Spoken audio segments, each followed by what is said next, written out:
بسم اللہ الرحمن الرحیم نحمدہ ونصلی علی رسولہ الکریم اما بعد قابل صد احترام حضرت ناظم صاحب دامت برکاتہم العالیہ، محترم اساتذہ کرام، گاؤں کے ہمارے بزرگ اور عزیز طلباء، آپ حضرات کے سامنے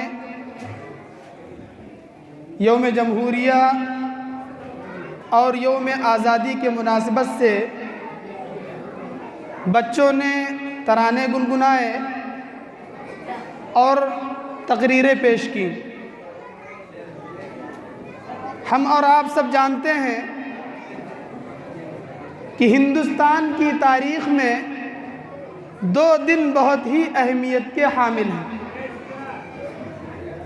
اور ان دو دنوں میں ہندوستان میں گویا ایک جشن سا ماحول ہوتا ہے، جس میں پہلا دن 15 اگست اور دوسرا دن 26 جنوری کا ہے، جو آج کا دن ہے۔ 15 اگست 1947 میں ہمارا دیش انگریزوں کے چنگل سے آزاد ہوا۔ ہم اور آپ سنتے آ رہے ہیں، برسوں سے سنتے آ رہے ہیں کہ ہمارا دیش آزاد ہوا، لیکن اس آزادی کے پیچھے کتنی قربانیاں دی گئیں، کتنی عورتیں بیوہ ہوئیں، کتنے بچے یتیم ہوئے۔ یقین مانیے یہ آزادی اتنی آسانی سے نہیں آئی، بلکہ اس کے پیچھے سالوں اور کئی سالوں کی قربانیاں ہیں، جو آج ہم دیکھ رہے ہیں، جو ہم آج آزاد فضا میں سانس لے رہے ہیں۔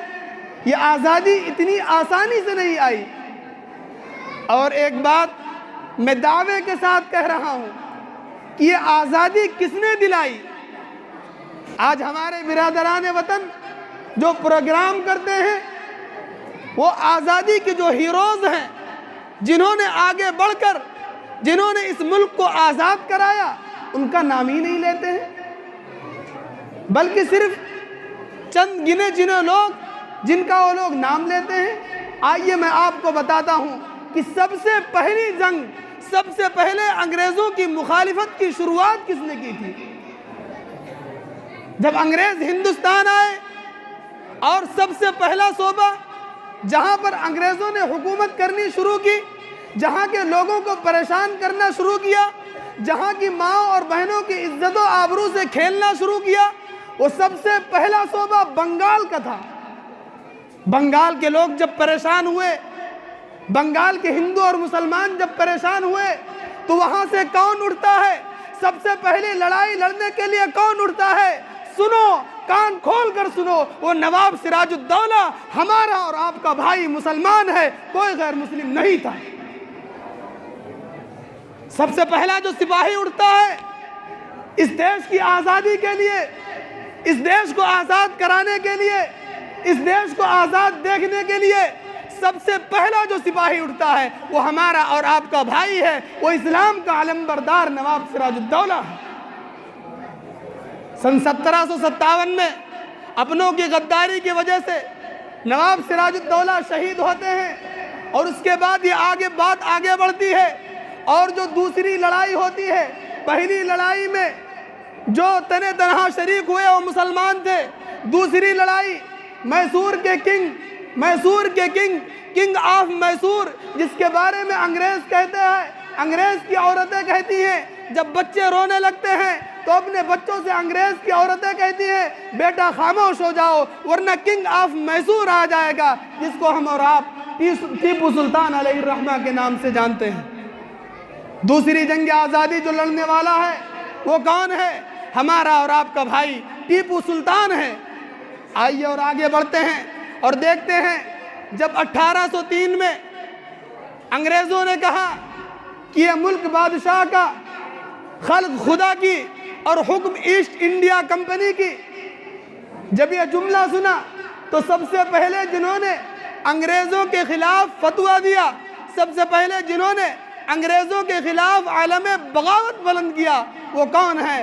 وہ ہم سب کے روحانی بزرگ، ہم سب کے بڑے حضرت مولانا شاہ عبدالعزیز صاحب محدث دہلوی رحمۃ اللہ علیہ ہیں، جنہوں نے انگریزوں کے خلاف فتویٰ دیا، اور اس فتوے کا اثر یہ ہوا کہ بالا کوٹ کا معرکہ ہوا۔ بالا کوٹ کے معرکے میں 2000 مسلمانوں کی فوج ہے، کچھ برادران وطن بھی ہیں، اور سامنے راجہ رنجیت سنگھ کا لڑکا شیر سنگھ ہے۔ ادھر وطن کے لیے لڑنے والے مسلمان، دوسری طرف جو مقابلے میں ہے انگریزوں کی طرف سے جو بھیجا گیا ہے وہ راجہ رنجیت سنگھ کا لڑکا شیر سنگھ تھا۔ شاہ اسماعیل شہید دہلوی رحمۃ اللہ علیہ کہتے ہیں کہ شیر سنگھ، تمہارا جنم بھومی، تمہاری جنم بھومی یہی ہے، تم بھی یہی پیدا ہوئے ہو اور میں بھی یہی کا سپوت ہوں۔ ہمارا بھی ملک ہندوستان ہے، تمہارا بھی ملک ہندوستان ہے، کیوں انگریزوں کی طرف سے لڑ رہے ہو؟ آؤ اور اس دیش کو آزاد کرو، آؤ اس دیش کی طرف سے لڑو۔ اگر تمہاری گردن کٹے تو تمہاری اپنی مٹی میں جب خون گرے تو مٹی تمہاری گواہ بنے۔ لیکن شیر سنگھ چونکہ انگریزوں سے بک چکا تھا، اور اس نے انگریزوں کی طرف سے وہ لڑائی لڑا، اور حال یہ ہوا کہ ہمارے بزرگوں نے جام شہادت نوش کیا۔ اور اس کے بعد جو 1857 میں جو ایک بڑی جنگ ہوئی، اس میں نہیں کہتا ہوں بلکہ غیر مسلم مورخ یہ کہنے پر مجبور ہوتے ہیں کہ 1857 کے اندر جو سب سے بڑی جنگ لڑی گئی، اس کے اندر سب سے زیادہ جنہوں نے قربانیاں دی، سب سے زیادہ وہ لوگ جن کی گردنیں کٹی، وہ کون تھے؟ وہ مسلمان تھے۔ اور بلکہ یہاں تک لکھتا ہے ایک مورخ کہ صرف مغربی یوپی کے 5 لاکھ مسلمان اس میں شریک تھے۔ آج آزادی کے بعد کیا کہتے ہیں؟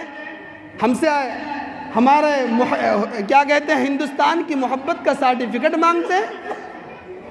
کس سے سرٹیفکیٹ مانگ رہے ہیں؟ ہماری تاریخ کو دیکھو، اس دیش کو آزاد کرانے میں، اس دیش میں آزادی کا ماحول بنانے میں ہمارے بزرگوں نے قربانیاں دی، اور بالآخر وہ دن آیا کہ 15 اگست 1947 کو یہ دیش آزاد ہوا، اور اس کے بعد کیا 26 جنوری 1950 میں جو ہے جمہوری قانون لاگو ہوا، جسے ہم اور آپ یوم جمہوریہ کے نام سے جانتے ہیں۔ یہ جمہوری قانون کیا ہے؟ بس مختصر میں اپنی بات کو ختم کرتا ہوں۔ جمہوری قانون یہ ہے کہ یہاں کا ہر باشندہ اپنے تئیں آزاد ہے، ہر لوگ ہندوستان کے رہنے بسنے والے سارے لوگ آزاد ہیں، آزادی کے ساتھ کام کر سکتے ہیں، آزادی کے ساتھ رہ سکتے ہیں، آزادی کے ساتھ اپنی جماعت بنا سکتے ہیں، آزادی کے ساتھ اپنے کالج چلا سکتے ہیں، آزادی کے ساتھ اپنے مدرسے چلا سکتے ہیں، آزادی کے ساتھ اپنے مذہب کی تبلیغ کر سکتے ہیں، آزادی کے ساتھ اپنے مذہب کو فروغ دے سکتے ہیں۔ اس کا مطلب یہ ہے۔ لیکن آج جس کے لیے ہمارے بزرگوں نے قربانی دی تھی، کبھی آج ہمارے مدرسوں کو نشانہ بنایا جاتا ہے، اور کبھی ہمارے مذہب کے اندر تبدیلی کی جاتی ہے ہندوستانی تہذیب کے نام پر۔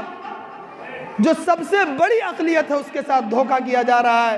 میرے بھائیوں، یہ چلنے والا نہیں ہے، یہ چل نہیں سکتا ہے، چونکہ مسلمان ایک آزاد قوم ہے، اور وہ آزادی کو پسند کرنے والی قوم ہے، وہ آزادی کو پسند کرتی ہے، کل بھی لڑی تھی، اور جب بھی اس ملک کے لیے ضرورت پڑے گی انشاءاللہ سب سے پہلے گردن ہماری کٹے گی، سب سے آگے ہم ہوں گے انشاءاللہ تعالی۔